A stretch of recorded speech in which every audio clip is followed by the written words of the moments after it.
Hello, pilgrims! In the last episode, we went all in. Blood, seals, beasts, and cosmic disaster. A theological horror R-rated. But don't worry, we're not opening a gore channel, because in John's revelation, after all the noise, a door opens. Behind the monsters stays a victorious lamb. If it all seemed like a game over, get ready for the comeback. Like Van Damme, flat on the mat, then pulling off the flying kick. Like Karate Kid, went with a crane move, knocking down his rival like Rocky, finding that last hook in the 15th round like Goku. After 1,000 blows, going Super Saiyan and summoning the Kamehameha. Welcome, pilgrims, to the first sequel in history that is as good as the first. It's just the Apocalypse 2 from Cycle to Arrow. Here we don't speak of illusion, but hope made flesh. We left John amid trumpets, catastrophes, blood-red oceans, meteors, destructive horsemen, falls, beasts, and dragons.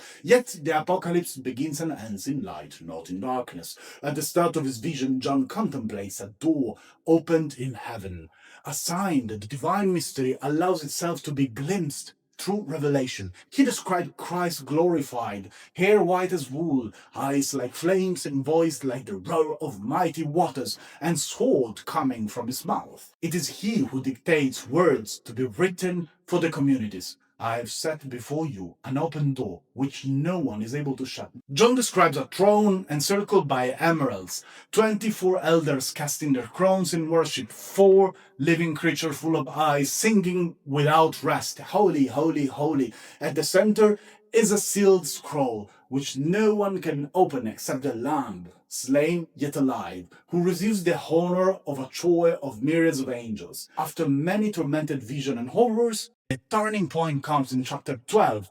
A woman clothed with the sun, the moon under her feet, and a crown of 12 stars cries out in labor, while the red dragon waits to devour her child. But the child is saved and taken to God's throne. The dragon is cast down, battling against the signs, and Babylon falls, and kings, merchants, and sailors mourn her ruin.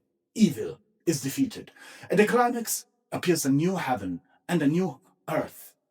And from heaven descends a city of perfect proportion, 12 gates of pearl, walls of jasper, foundation adorned with precious stones, streets of transparent gold, and river of living water flowing from the throne of God and of the Lamb. Trees of life, yielding fruits each month. There's no temple, for the Lord God, the Almighty, and the Lamb are its temple. And there will be no more night, for the Lord himself is the light. At the heart of the promise, a voice resounds. God will dwell with humanity. He will wipe away every tear from their eyes. Death shall be no more, neither mourning, nor crying, nor pain. The hope is that the final word belongs not to suffering, but to life. All that sin has corrupted will be renewed. Behold, I make all things new. Its most intimate image, Jesus knocking at the door of the heart, a beggar for love. Behold, I stand at a cold door and knock. If anyone hears my voice and opens the door, I will come into him and eat with him, and he with me. The Apocalypse unveils luminous images that reveal the heart of Christian hope. The Apocalypse, my friends, is hope. Extraordinary hope. Extraordinary hope? But why should we read a catastrophic text as an inspiration for joy? Because it announces that evil does not spin forever. This is not Groundhog Day, love this movie by the way, nor is the Ragnarok. In the Norse myth, the world ends in Ragnarok. The gods fall, the earth born, the vegetation grows back, 2 humans repopulate, and it all starts over again. It's an eternal return with no real novelty. Even the heroes of Valhalla never really win. They merely prepare for the final battle destined to burn itself out, after which they disappear from the story. No explicit eternity or personal salvation. The Stoics also imagine cycles, Ekpyros, a universal fire reducing the cosmos to pure flame, followed by the new beginning, identical to the former. Everything returns, same events, same lives, without the individual ever altering fate. Time does not walk forward fulfillment, it turns in circle for them. And if time is cyclical, evil always comes back, pain never ends. The Bible breaks the pattern. Its first words, in the beginning, Genesis 1:1, open a linear time, with a beginning and a direction, no longer a will, but an arrow, along which events occur that change history forever. The call of Abraham, the Exodus, the covenant of the Sinai, the incarnation of Christ. The good news of the Apocalypse is that evil has an expiration date, suffering has a limit, and in the end, the good triumphs, and the triumph is eternal. This vision reshaped ethics. In cyclical cultures, good maintains cosmic harmony. Rise and expiation ensure that the cycle can continue. In the Bible, good is constructive. Every just act brings history closer to its telos, its destined fulfillment. Paul urges with urgency, it is high time to awake from sleep, for salvation is nearer now than when we first believed.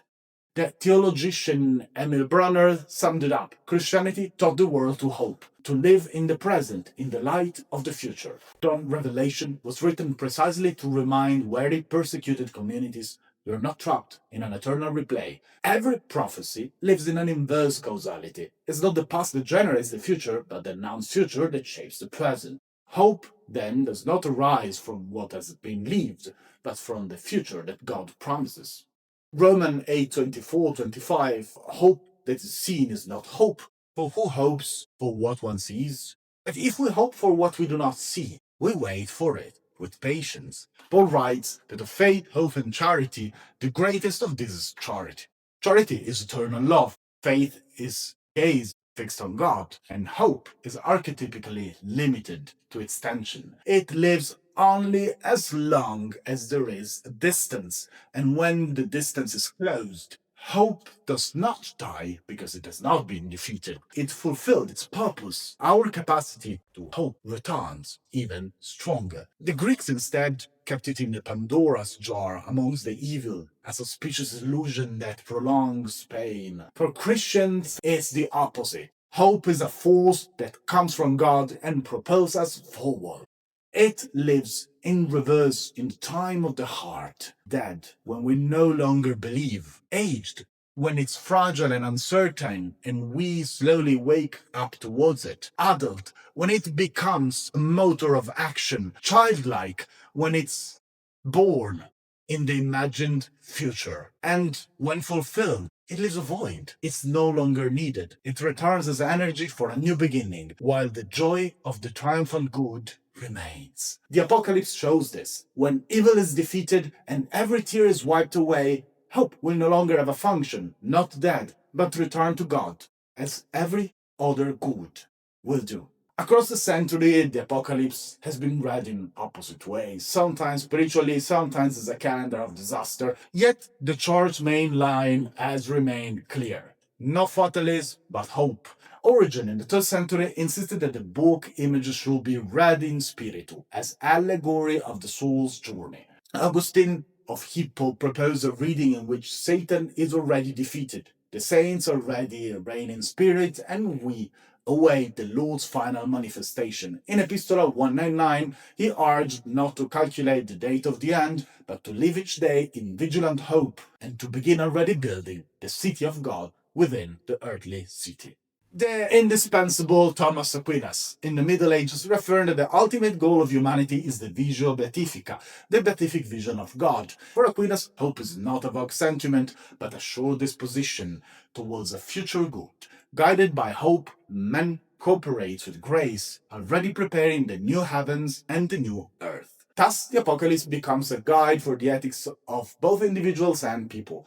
Two cities, or better, two worldviews confront one another, one founded on selfishness and the other heavenly, founded on love. The prophecies do not sow panic, but remind us that we will be accountable for the love we have lived, and that nothing done out of love will be lost. Modern thinkers have also read the book of Revelation in positive light. Jürgen Moltmann interprets it as driving force for commitment and renewal. Von Balthasar and Joseph Ratzinger as a judgment that coincides with mercy, and Benedict XVI as a place for hope. In 2018, La Civiltà Cattolica called for a deconstruction of catastrophic rhetoric, while in the encyclical Spe Salvi Benedict XVI himself reaffirmed that revelation is not a source of terror, but a promise of hope. Pope Francis has taken up this legacy and used revelation as a tool for reading history. The victorious lamb becomes the criterion for judging political and economical powers when they turn into idols, and the heavenly Jerusalem the image of reconciled humanity. At the end of the revelation lies a luminous paradox. What looks like an end is actually a beginning. It is the Paschal logic. The cross seemed to be the end, but the resurrection revealed it was a true beginning. It's the Jubilee. To cross the holy door means leaving behind the old life to enter a new one, a prelude to the palingenesis, the regeneration of the world. Revelation is not a catastrophe, but mercy, and the final word is optimism. The Bible does not close with destruction, but with new creation. Genesis opens up with "In the beginning God created," and Revelation ends with "Behold, I make all things new." Beginning and end echo each other, and there shall be no more night, not a sunset, but a Sunday without end. The apocalypse is a gestation, a painful labor that reveals new life, and we can recognize it in our own journeys. When out of crisis a light begins to shine, we see it in the lives of the saints, where torment is transformed into conversion. The apocalypse is the very structure of epiphany, revelation that rises from struggle. So friends, write in the comments your own little apocalypse and how it led you to be reborn into new life. And if this video touched you, pass it on, smash the like button, share it like crazy. And that's all for today. So see you in the next video. And remember, pray strong, pilgrims!